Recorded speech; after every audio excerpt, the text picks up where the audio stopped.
Now, I don't know what your to-do list looks like, but whenever email marketing is on my to-do list, I know that I'm in for a world of hurt because it's one of the few things in business and marketing that I can't seem to get over. Like, it's one of those things, like, I look at it and I just dread it. If you put a new YouTube video on my to-do list, or talking to a client, working on a blog post, writing a full-on sales letter, I'm totally good. I'm good to go. But as soon as you put review emails or write new email, whether for a client, an internal product, or just an onboarding sequence, I seem to just have immediate writer's block, and it is the most draining experience in the world. Like, 2 hours of working on emails is the equivalent of 4 or 5 hours working like on content or a sales letter for me. I don't know how that works. Something internally in my brain just does not click with writing emails.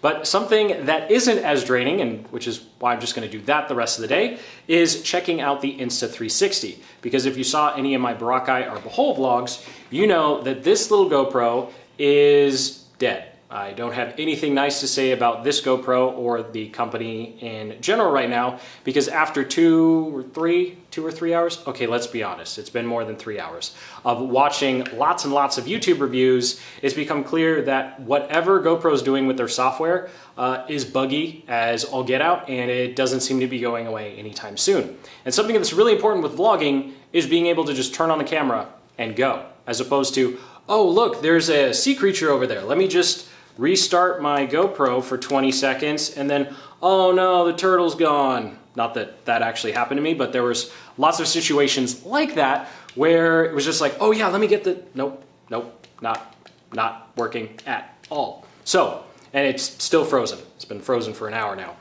So I'll go ahead and unbox this. Also going to test out this Rode Go wireless system, because as you may or may not have noticed watching other vloggers here on YouTube, when you have to walk around outside with a mask and you're trying to vlog, the audio just sucks. So trying to bear with whatever the rules and regulations and restrictions are, and we'll give these two a shot.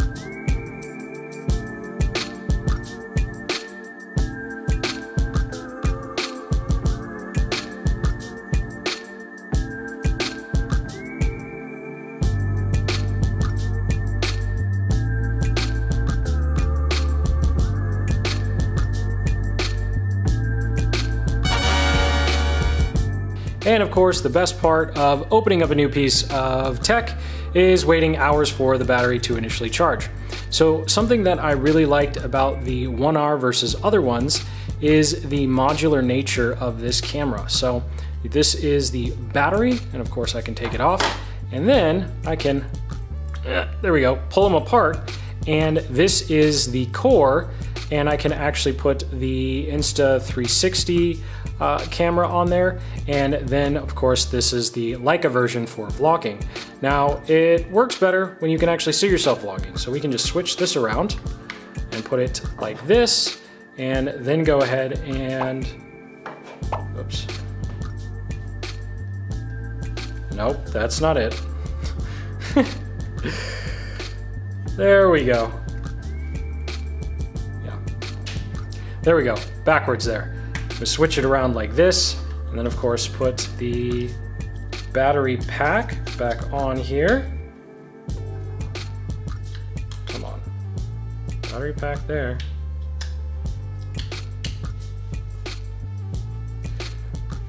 And it does look a little backwards, so this is, I guess, what was the front or back of the camera now. And so now we have the lens and the screen on the same side. So we'll go and power this thing up, and oh, there we go. Power this up for the first time and figure it out. So there we go, language. And just like that, the camera is on. So you can kind of see that the camera is looking up at us right now, although the Lumix I use is really bad with autofocus, so we're stuck here. Before we do anything else, I have to activate it on the phone because Insta360, this camera pretty much doesn't work all that great until you turn it on or activate it with the phone. And as you can see, it just turned off. Won't stay on.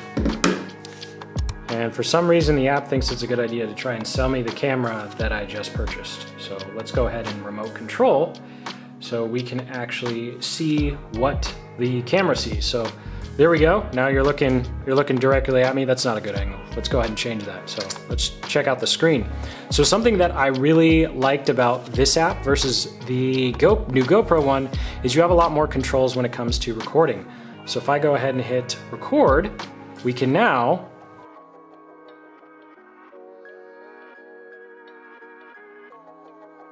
Nope, that didn't work. That didn't work.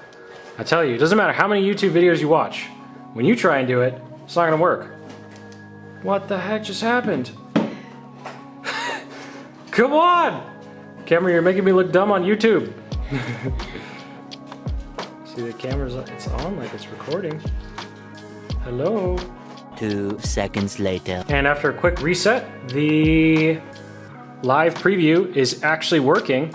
I will say though, it is quite slow to start and stop. So we'll go ahead and switch the camera to check out what it looks like from the Insta360 One R. So there's the super nice tech setup. And over here we have the monitor, and you can see I've already made use of the box. Now, as a side-by-side comparison, right now I'm using the Lumix G85. The audio is coming from the Shure microphone on top because I'm sure the audio from this camera isn't as great. So putting them side by side, you can see that the Insta360 has a much wider field of view, which is pretty much what you want, even if you have a front-facing screen, because it's really easy to come in and come out and just kind of have your head cut off, or you do something silly like this and you forget that the camera was right there and talking. So time to actually get out into the world, even though it looks like it was pouring rain a couple minutes ago, and give this thing a shot.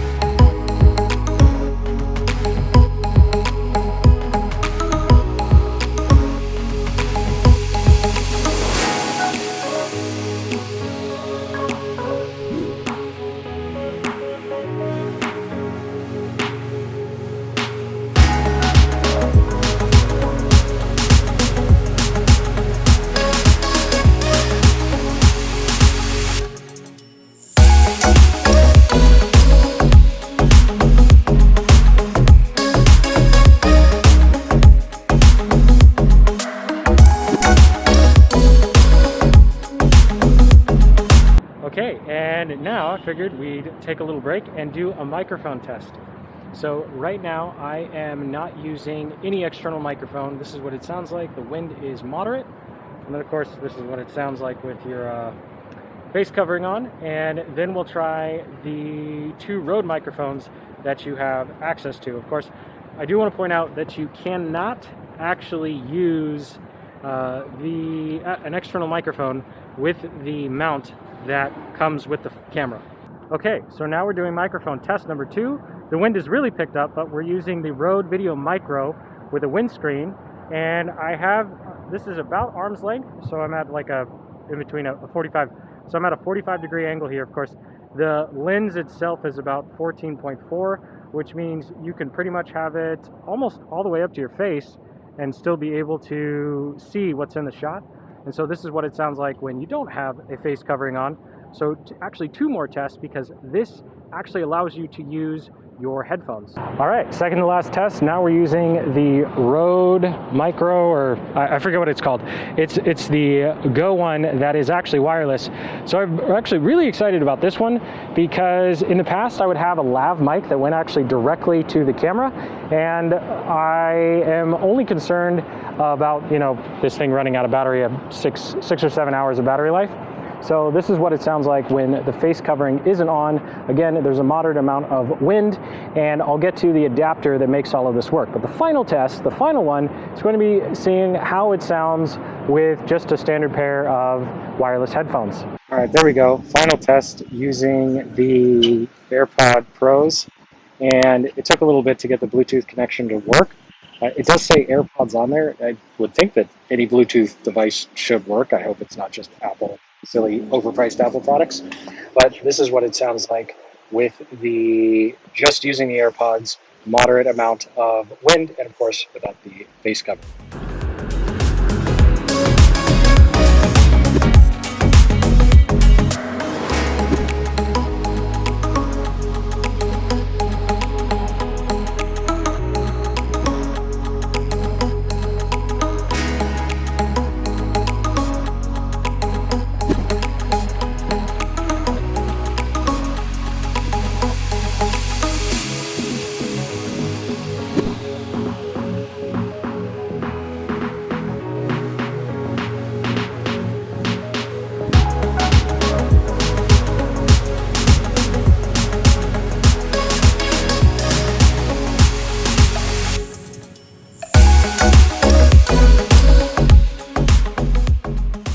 And all in all, I'd have to say that filming with this compared to this was a lot more enjoyable. Although I do have one big disappointment that almost makes me wonder if I should have just tried the GoPro 9 instead of dropping $800 or $900 on this new guy, the One R. But before we get to that one disappointment, let's go ahead and talk about audio.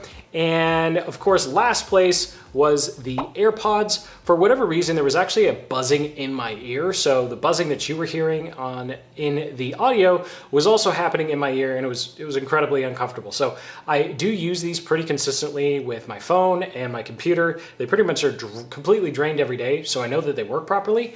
And then in second to last place, the Rode Go 2, for whatever reason, the audio just did not sound great. And actually, I would say the One R camera's audio was better than what I got on this. So I'm going to test out a lav mic in the future. And the main reason I share this with you and I go through all this is because when I spend hours watching other YouTube tech tutorials, for some reason, my quality never seems to be as good as theirs. And I just don't know what they do in post or what they do differently, what their settings are. I'm using everything out of the box like a complete noob.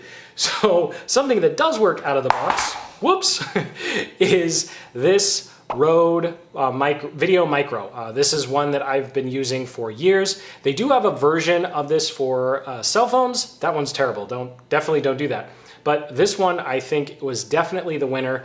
And of course, the runner-up was just using the built-in microphone here. And that's actually pretty impressive because I didn't adjust it for wind noise at all. The audio's raw, like what you would get. And then also, the wind didn't make as huge of an impact as I thought it would, even though there's actually a setting on here to adjust to the wind. So I think that does it for audio. I will have to get a separate cold shoot. That's not how you say that. A separate mounting casing for this because there's no way to actually mount the microphone on top. It just kind of slides off because it's not there. So I will have to pay more money for that, but at least I know it's worth it because the extra microphone I think will help. Now, when it comes to my one disappointment, it has to do with lag.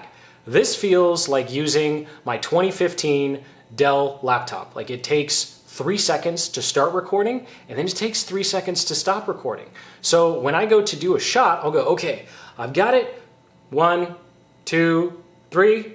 Okay, now we go. Whee! Stop. Okay, 1, 2, 3. Okay, go. 1, 2, 3. So I'm literally standing there holding the camera for 6 to 7 seconds because I want to cut. And why do you want to do that? Because if you've ever done editing before, you know one of the worst things you could do to yourself is just do a bunch of panning shots in one take and then having to scrub through the footage and go, okay, that's where I stopped moving. Okay, that's where I stopped moving. As opposed to just start, stop, start, stop, start, stop. And it makes going through your footage a heck of a lot easier because you just delete all the stuff you don't want as opposed to saving a 5-minute file because there's 30 seconds in the middle of it that you actually wanted to use. And so that is really, I'd say so far, the one big disappointment. Now, as a final just kind of word of warning, all of the footage you did see, the only thing we did was run it through the One R or Insta360 software that adds stabilization. You definitely can't just walk around filming with this thing and then pop it into your computer and start editing. You definitely have to use their software for the exporting to add all that extra stabilization. Although for me, it's pretty much worth it, mostly because I don't mind just having that done automatically at the end of the day, even though I have to turn on my old laptop to do that. And also, I would much rather be stuck with 3 seconds to start and stop a video than just missing the whole thing because I have to reset the camera for the 5th time that day. So that does it for my initial impressions, unboxing, and of course the One R One Disappointment. Go ahead and comment below with any of your questions. And if you're looking for a camera to make just talking head videos, kind of like how this last shot is, where you don't have to move around, definitely don't bother with all this camera stuff. Just use your phone. Your phone has a good enough camera to make all the videos you need on YouTube. And that is what I actually did the first 2 years of making vlogs. I wasn't using this phone. I was actually using one that was older. Now, when it comes to actually vlogging cameras, I think in terms of if you're looking for an action one, the One R is a good way to go. Although the GoPro is definitely a good option if you're on a budget. Just go ahead and pick up, I think this is the 7, and you will have more than enough features to actually vlog. You definitely don't need to buy the new one, and the 10 is around the corner anyway, so don't even bother buying the 9. So thank you so much for watching. Sincerely hope you got some value out of this video. Comment below with those camera and vlogging questions, and until the next, keep building the business you love.